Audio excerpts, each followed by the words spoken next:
Good afternoon. It's nice to see everyone in person for the first time in a couple of years.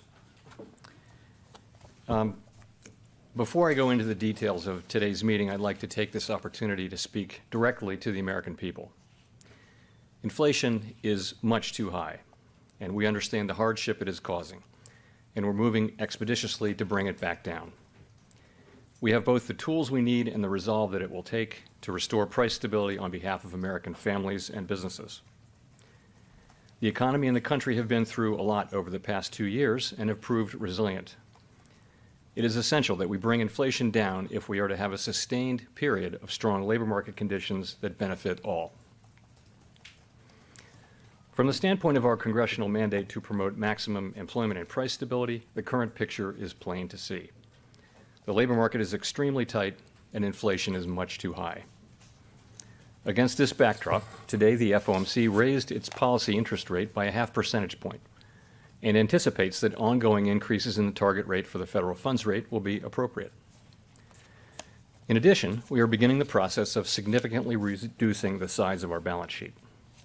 I'll have more to say about today's monetary policy actions after briefly reviewing economic developments. After expanding at a robust 5.5% pace last year, overall economic activity edged down in the first quarter. Underlying momentum remains strong, however, as the decline largely reflected swings in inventories and net exports, two volatile categories whose movements last quarter likely carry little signal for future growth. Indeed, household spending and business fixed investment continued to expand briskly. The labor market has continued to strengthen and is extremely tight. Over the first 3 months of the year, employment rose by nearly 1.7 million jobs. In March, the unemployment rate hit a post-pandemic and near 5-decade low of 3.6%. Improvements in labor market conditions have been widespread, including for workers at the lower end of the wage distribution, as well as for African Americans and Hispanics. Labor demand is very strong, and while labor force participation has increased somewhat, labor supply remains subdued. Employers are having difficulties filling job openings, and wages are rising at the fastest pace in many years. Inflation remains well above our longer-run goal of 2%. Over the 12 months ending in March, total PCE prices rose 6.6%. Excluding the volatile food and energy categories, core PCE prices rose 5.2%. Aggregate demand is strong, and bottlenecks and supply constraints are limiting how quickly production can respond. Disruptions to supply have been larger and longer lasting than anticipated, and price pressures have spread to a broader range of goods and services. The surge in prices of crude oil and other commodities that resulted from Russia's invasion of Ukraine is creating additional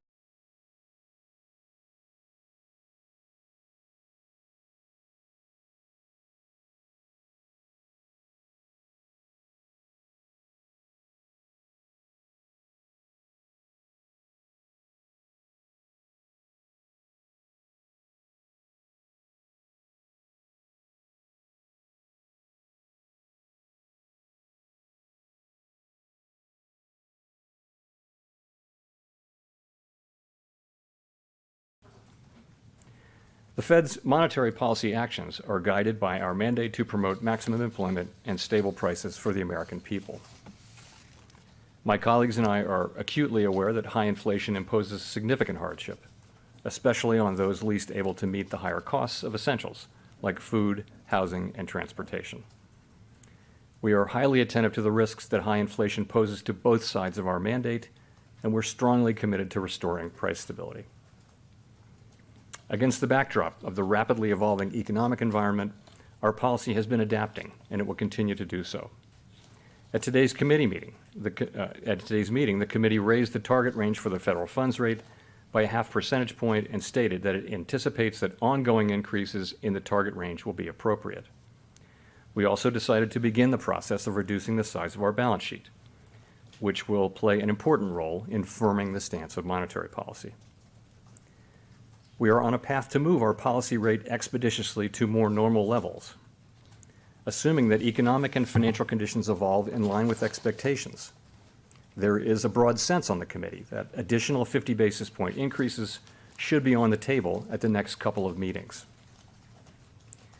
We'll make our decisions meeting by meeting as we learn from incoming data and the evolving outlook for the economy. And we will continue to communicate our thinking as clearly as possible. Our overarching focus is using our tools to bring inflation back down to our 2% goal. With regard to our balance sheet, we also issued our specific plans for reducing our securities holdings. Consistent with the principles we issued in January, we intend to significantly reduce the size of our balance sheet over time in a predictable manner by allowing the principal payments from our securities holdings to roll off the balance sheet, up to monthly cap amounts. For Treasury securities, the cap will be $30 billion per month for 3 months and will then increase to $60 billion per month. The decline in holdings of Treasury securities under this monthly cap will include Treasury coupon securities, and to the extent that coupon securities are less than the monthly cap, Treasury bills. For agency mortgage-backed securities, the cap will be $17.5 billion per month for 3 months and will then increase to $35 billion per month. At the current level of mortgage rates, the actual pace of agency MBS runoff would likely be less than this monthly cap amount. Our balance sheet decisions are guided by our maximum employment and price stability goals, and in that regard, we'll be prepared to adjust any of the details of our approach in light of economic and financial developments. Making appropriate monetary policy in this uncertain environment requires a recognition that the economy often evolves in unexpected ways. Inflation has obviously surprised to the upside over the past year, and further surprises could be in store. We therefore will need to be nimble in responding to incoming data and the evolving outlook. And we will strive to avoid adding uncertainty to what is already an extraordinarily challenging and uncertain time. We are highly attentive to inflation risks. The committee is determined to take the measures necessary to restore price stability. The American economy is very strong and well-positioned to handle tighter monetary policy. To conclude, we understand that our actions affect communities, families, and businesses across the country. Everything we do is in service to our public mission. We at the Fed will do everything we can to achieve our maximum employment and price stability goals. Thank you, and I look forward to your questions.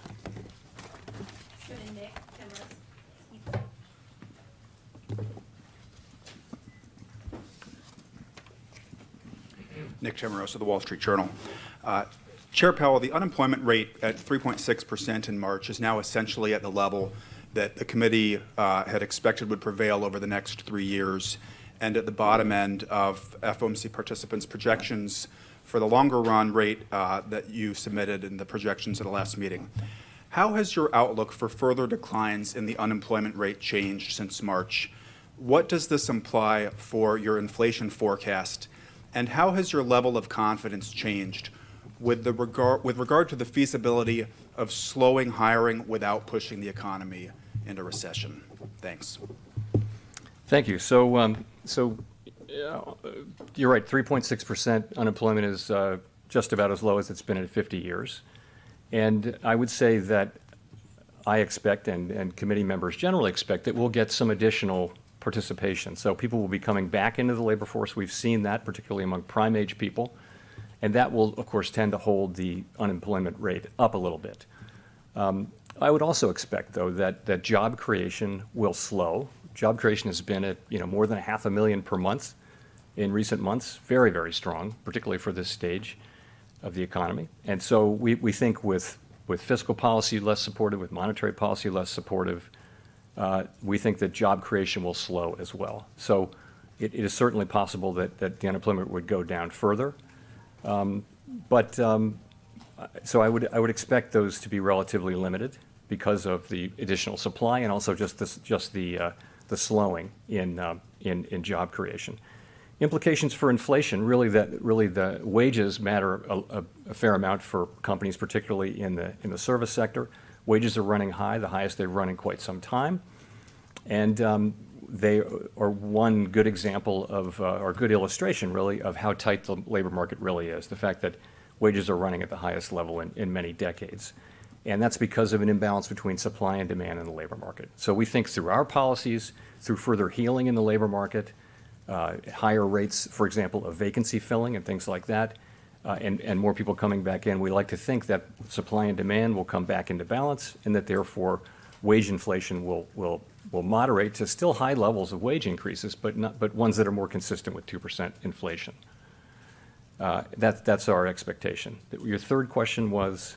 Your level of confidence that you can slow hiring without pushing the economy into a downturn. So I guess I would say it this way.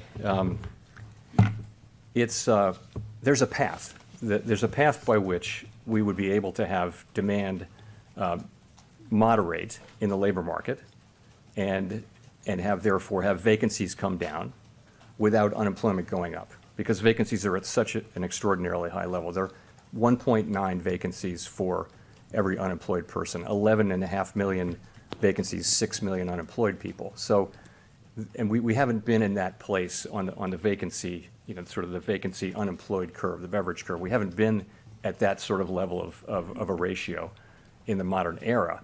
So in principle, it seems as though by moderating demand, we could see vacancies come down, and as a result, and they could come down fairly significantly, and I think put supply and demand at least closer together than they are, and that would give us a chance to have get inflation down, get wages down, and then get inflation down without having to slow the economy and have a recession and have unemployment rise materially. So there's a path to that. Now, I would say I think we have a good chance to have a soft or softish landing or outcome, if you will, and I'll give you a couple of reasons for that. One is households and businesses are in very strong financial shape. You're looking at excess savings on balance sheets, excess in the sense that they're substantially larger than the prior trend.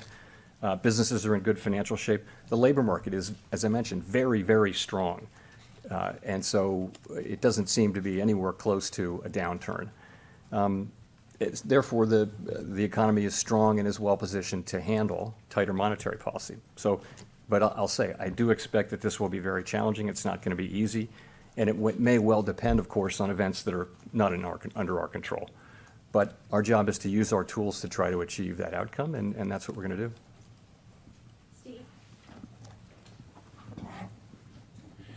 Steve Leisman, CNBC. Thanks for taking my question, Mr. Chairman. You talked about using 50 basis point rate hikes or the possibility of them in coming meetings. Might there be something larger than 50? Is 75 or a percentage point possible? And perhaps you could walk us through your calibration. Why 1 month or one meeting should we expect at 50? Why something bigger? Why something smaller? What is the reasoning for the level of the amount of tightening? Thank you. Sure. So 75 basis point in an increase is not something the committee is actively considering. What we are doing is we raised 50 basis points today, and we've said that, again, assuming that economic and financial conditions evolve in ways that are consistent with our expectations, there's a broad sense on the committee that additional 50 basis point increases should be on the table for the next couple of meetings. So we're going to make those decisions at the meetings, of course, and we'll be paying close attention to the incoming data and the evolving outlook, as well as to financial conditions. And finally, of course, we will be communicating to the public about what our expectations will be as they evolve. So the test is really just, as I laid it out, economic and financial conditions evolving broadly in line with expectations. And I think expectations are that we'll start to see inflation, flattening out, and not necessarily declining yet, but we'll see more evidence. We've seen some evidence that core PCE inflation is perhaps either reaching a peak or flattening out. We'll want to know more than just some evidence. We'll want to really feel like we're making some progress there. But I mean, we're going to make these decisions, and there'll be a lot more information. I just think we want to see that information as we get there. It's a very difficult environment to try to give forward guidance 60, 90 days in advance. There are just so many things that can happen in the economy and around the world. So, we're leaving ourselves room to look at the data and make a decision as we get there. I'm sorry, but if inflation is lower 1 month and the unemployment rate higher, would that be something that we would calibrate towards a lower increase in the funds rate, or I don't think 1 month is not no 1 month's reading doesn't tell us much. We'd want to see evidence that inflation is moving in a direction that gives us more comfort. As I said, we've got 2 months now where core inflation is a little lower, but we're not looking at that as a reason to take some comfort. I think we need to really see that our expectation is being fulfilled, that inflation, in fact, is under control and starting to come down.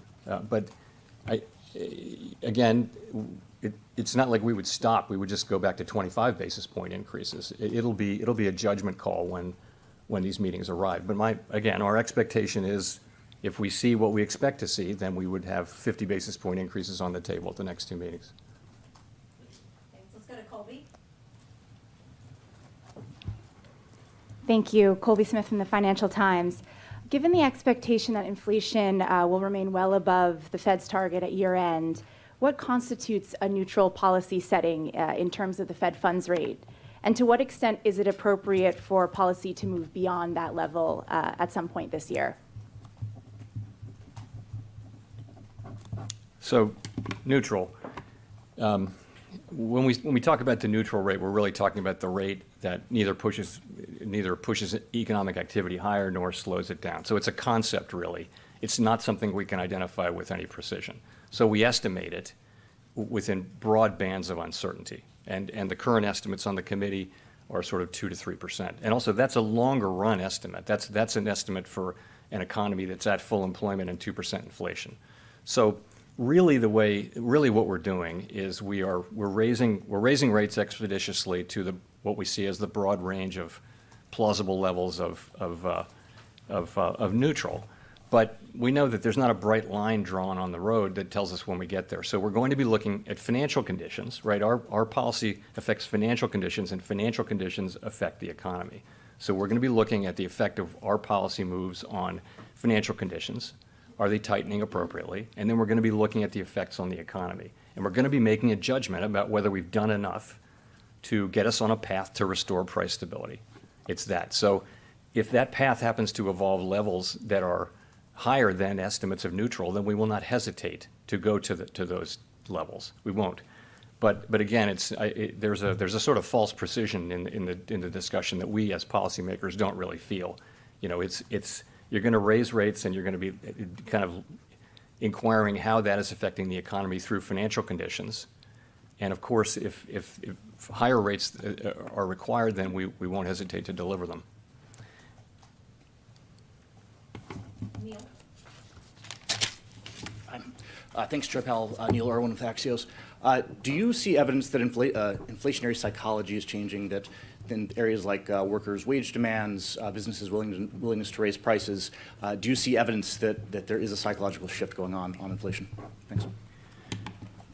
So we don't really see strong evidence of that yet, but that does not in any way make us comfortable. I think if you look at short-term inflation expectations, they're quite elevated. And you can look at that and say, well, that's because people expect inflation to come down. And in fact, inflation expectations come down fairly sharply. Longer-term inflation expectations have been reasonably stable, but have moved up but only to levels where they were in 2014 by some measures.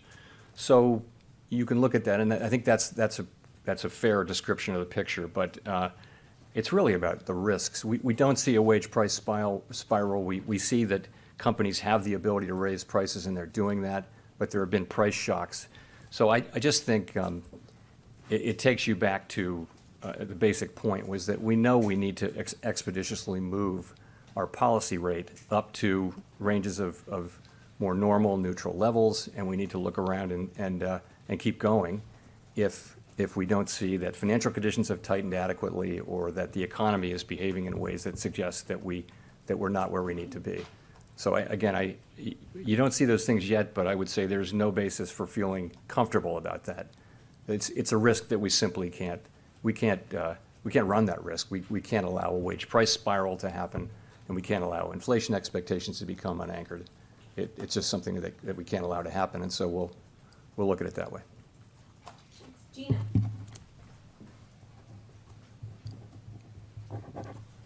Great. Thanks, Chair Powell. Gina Smilik with the New York Times.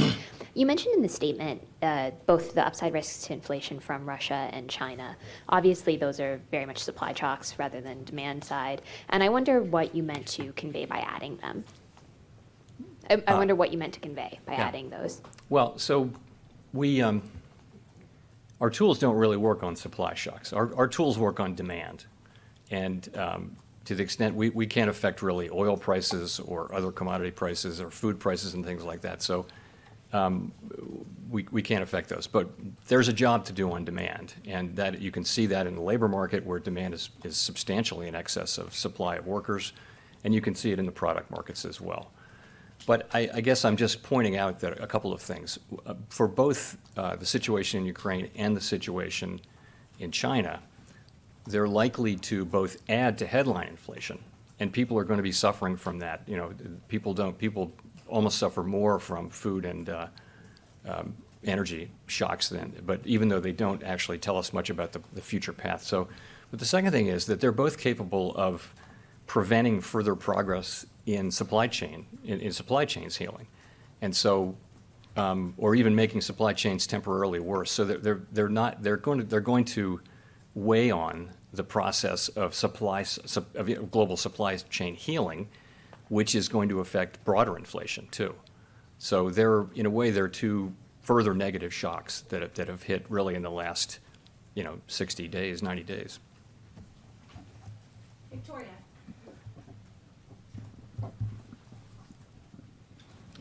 Hi, Victoria Guida from Politico.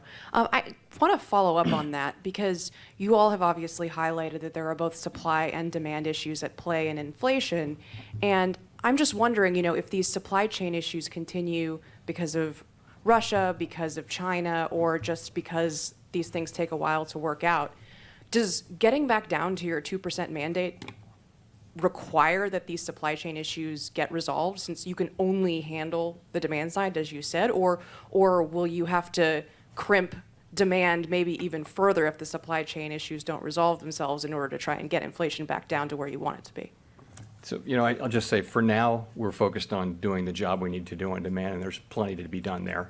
Again, if you look at it, it's essentially almost 2-to-1 job vacancies to unemployed people. There's a lot of excess demand. There are more than 5 million more employed plus job openings than there are the size of the labor force. So there's an imbalance there that we have to do our work on.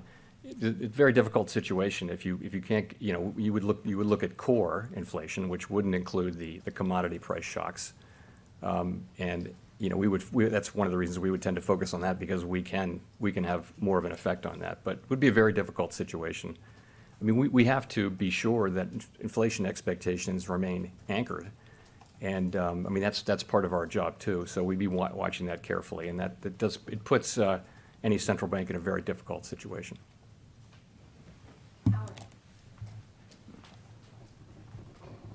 Howard Schneider with Reuters, and thanks, and nice to be back. Two questions, one quick one. You cited the 1.9 to 1 figure so often now. I got to ask you, what would be a good figure there? What would you like to see that come down to think that you're at sort of a non-inflationary vacancy to unemployed rate? And secondly, on help from inflation, how much are you counting on wealth effects through stock market channels? Equity markets broadly down quite a bit since late fall, first of the year. How are you mapping that into household consumption? Have they come down enough? Do you need another leg down in equity values to think that households are going to stop spending at the rate you need them to stop spending? Okay, so in terms of the vacancies to unemployment ratio, we don't have a goal in mind. There's no specific number that we're saying we got to get to that. It's really, you've got to get to a place where the labor market appears to be more in balance. And that depends not only on the level of those things, it depends on how well the matching function in the labor markets are working, because the longer these expansions go on, you can get very efficient with all of that, and the Beveridge curve shifts out, and that also tends to help. So there isn't a specific number. I will say we were at, I think when we got to 1-to-1 in the late teens, we thought that was a pretty good number. But again, we're not shooting for any particular number. What we'd like to see is progress, but we're not really looking at that. That's an intermediate variable. We're looking at wages, and we're looking at ultimately inflation. So there are a bunch of channels through which policy works. You can think of it as interest-sensitive spending, and then you can think of another big one as asset values broadly. And there are big models with a lot of different channels that are related to that. We don't focus on any one market, the equity market or the housing market, or we focus on financial conditions broadly. So we wouldn't be targeting any one market, as you suggest, for going up or down, or taking a view on whether it's at a good level or a bad level. We just would be looking at very broad measures of financial conditions, all the different financial conditions indexes, for example, which include equity, but they also include debt and many other things, credit spreads, things like that too. Rachel.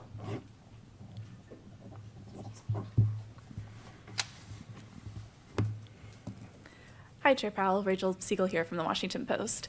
To follow up from your message from the very beginning, what is your message to the American people about when they will start to feel the effects of, say, a 50 basis point rate hikes or multiple hikes? How do you explain to them what that does to their grocery bill or their rent or their gas bill? Thank you. So, the first thing to say is that we understand, and some of us are old enough to have lived through high inflation, and many aren't, but it's very unpleasant. It's just something people don't, when they experience it for the first time. You're paying more for the same thing.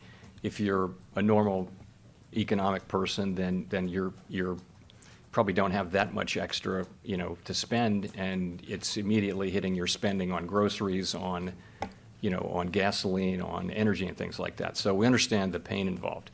So how do you get out of that? And it's our job to make sure that inflation of that unpleasant high nature doesn't get entrenched in the economy. That's what we're here for. One of the main things we're here for. Perhaps the most fundamental thing we're here for. And the way we do that is we try to get supply and demand back in sync with each other, back in balance, so that the economy is under less stress and inflation will go down. Now, the process of getting there involves higher rates, so higher mortgage rates, higher borrowing rates, and things like that. So it's not going to be pleasant either. But in the end, everyone is better off. Everyone, particularly people on fixed incomes and at the lower part of the income distribution, are better off with stable prices. And so we need to do everything we can to restore stable prices. We'll do it as quickly and effectively as we can. We think we have a good chance to do it without significant increase in unemployment or really sharp slowdown. But ultimately, we think about the medium and longer term, and everyone will be better off if we can get this job done. The sooner, the better. Thank you, Edward. Thank you, Chair Powell. Edward Lawrence with the Fox Business Network. So you've talked in the past about consumer spending and how that's drives the economy. Are you concerned with this high level of inflation that the consumer will stop spending, pushing us into, and what's the level of your concern, pushing us into a recession? So the economy is doing fairly well. We expect growth to be solid this year, and we see household spending and business investment as fairly strong, even in the first quarter, which was relatively slow on some other fronts. So, and the labor market. If you look at the labor market, for people who are out of work and looking, there are lots of job opportunities. For wages are moving up at rates that haven't been seen in quite a long time. So it's a good time to be a worker looking to either change jobs or get a wage increase in your current job. So it's a strong economy, and nothing about it suggests that it's close to or vulnerable to a recession. Now, of course, given events around the world and fading fiscal policy effects and higher rates, you could see some slower economic activity. Certainly it will not be. Last year was an extraordinarily strong growth year as we recovered from the pandemic. As I mentioned, growth over 5%. But most forecasters have growth this year at a solid pace, above 2%. But we've talked with economists who have advised Democrats and Republican presidents who both said that the Fed is so far behind the curve on inflation that a recession is inevitable. So, and as I said, I think we have a good chance to restore price stability without a recession, without a severe downturn, and without materially higher unemployment. And I mentioned the reasons for that. So I see a strong economy now. I see a very strong labor market, for example. Businesses can't find the people to hire.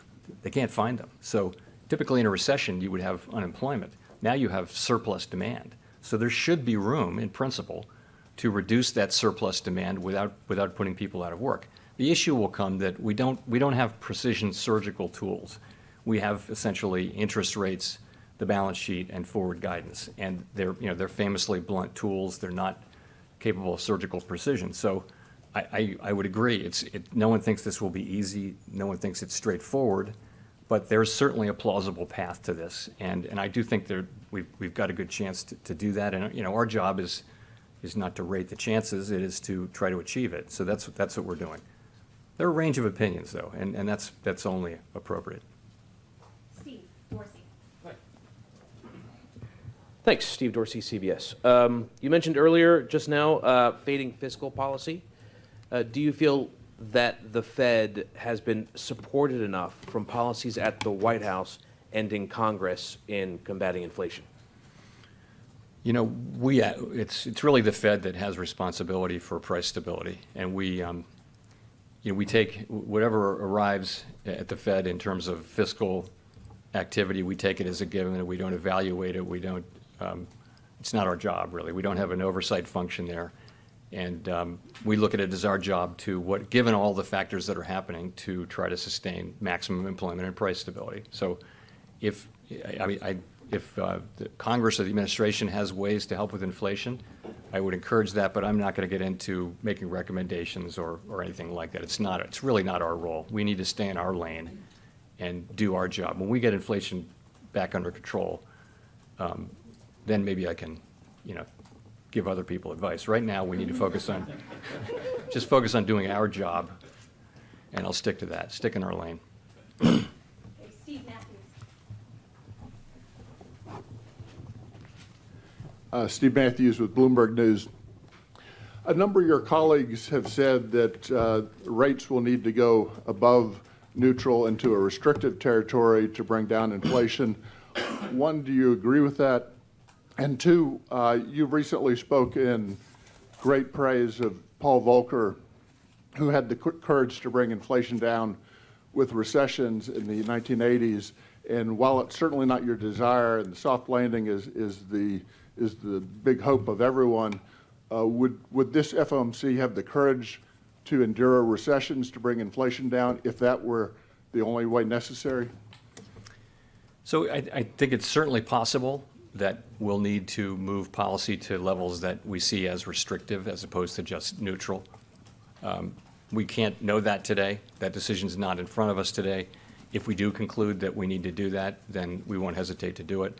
I'll say again, there's no bright line, that you're stepping over. You're really looking at what our policy stance is and what the market is forecasting for it. You're looking at financial conditions and how that's affecting the economy and making a judgment.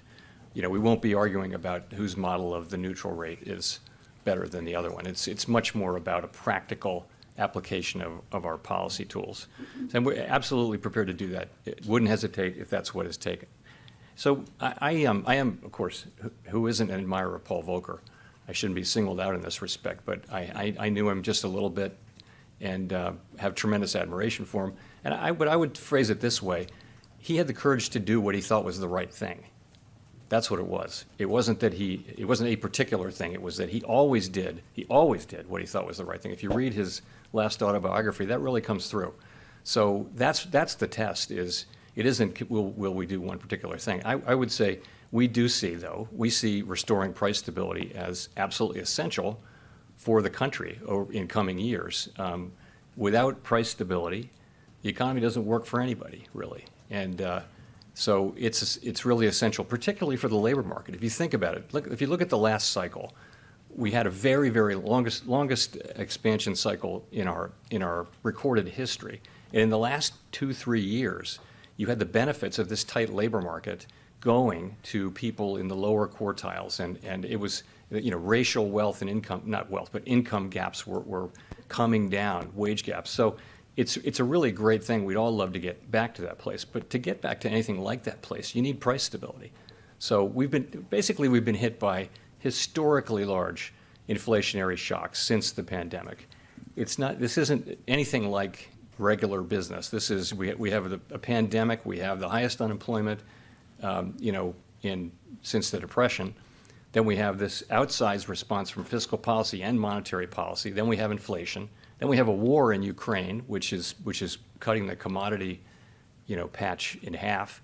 And now we have these shutdowns in China. So it's been a series of inflationary shocks that are really different from anything people have seen in 40 years.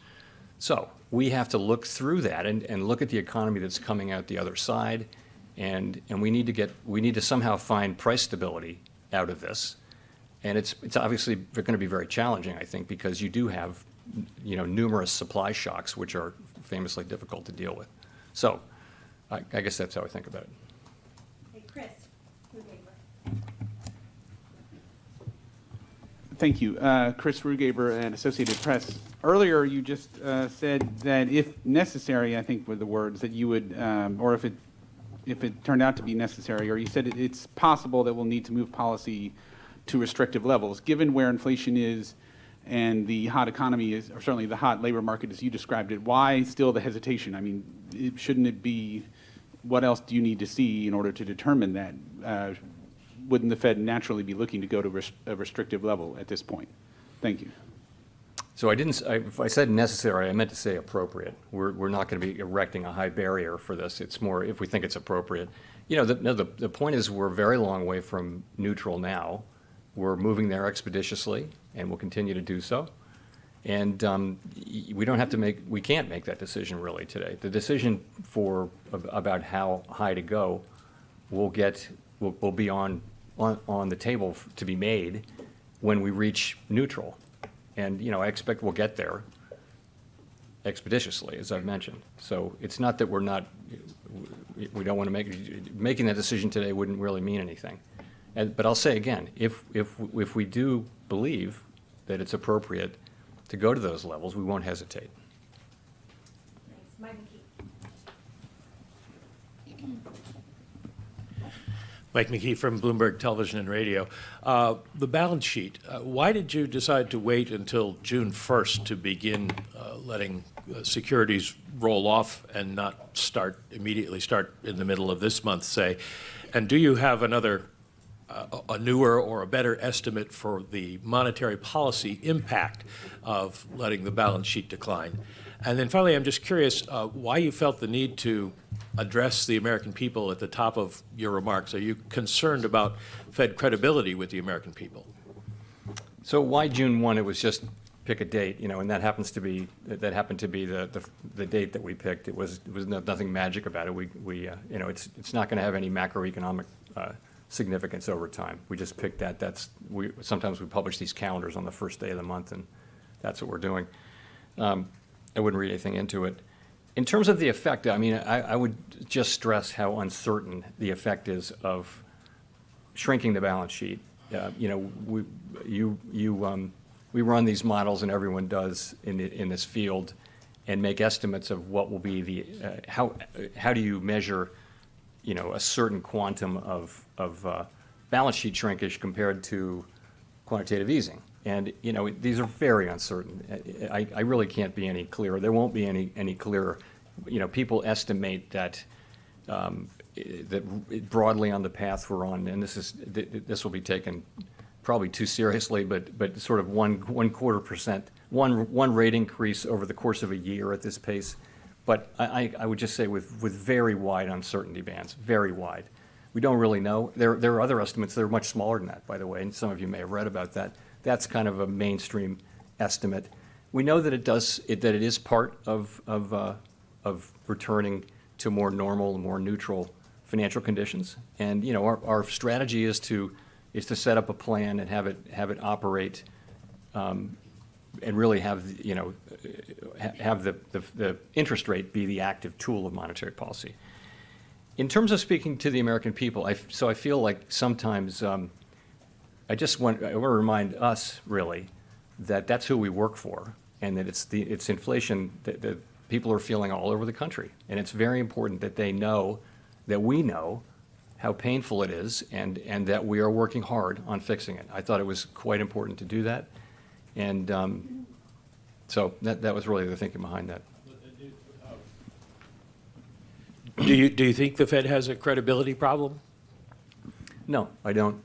And a good example of why would be that, so in the fourth quarter of last year, as we started talking about tapering sooner and then raising rates this year, you saw financial markets reacting, very appropriately, not to bless any particular day's measure, but the way financial markets, the forward rate curve has tightened in response to our guidance and our actions really amplifies our policy. I mean, it's monetary policy is working through expectations now to a very large extent. We've only done 2 rate increases, but if you look at financial conditions, the 2-year is at 280 now. In September, I think it was at 20 basis points. And that's all through the economy. People are feeling those higher rates already. And so that shows that the markets think that our forward guidance is credible. And I think that's, we want to keep it that way. Scott Horsley, did you have your hand up? Okay. Brian, Chung. Hi there, Brian Chung with Yahoo Finance. To expand on Steve's question about Paul Volcker, there was also a great pain that came with that as well. Higher interest rates obviously affecting households and businesses, and wondering how you kind of square what might be demand destruction. Are you already seeing that? Is the idea here to incentivize a lack of spending, to decrease consumption, to perhaps table business investments? Is that essentially what's happening through this hiking cycle? Thanks. Well, so as I mentioned, you can see places where their demand is substantially in excess of supply, and what you're seeing as a result of that is prices going up and at unsustainable levels that are not consistent with 2% inflation. And so what our tools do is that as we raise interest rates, demand moderates and it moves down. Interest rates, businesses will invest a little bit less, consumers will spend a little bit less. That's how it works. But ultimately, getting supply and demand back in balance is what gives us 2% inflation, which is what gives the economy a footing where people can lead successful economic lives and not worry about inflation. I mean, so yes, there may be some pain associated with getting back to that, but the big pain is in not dealing over time, is in not dealing with inflation and allowing it to become entrenched. Greg, Rob.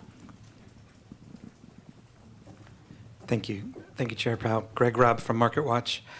I was wondering if you could take a step back and talk about, in March, the dot plot had, looked like steady quarter-point rate hikes, get the funds rate up to 2% at the end of the year.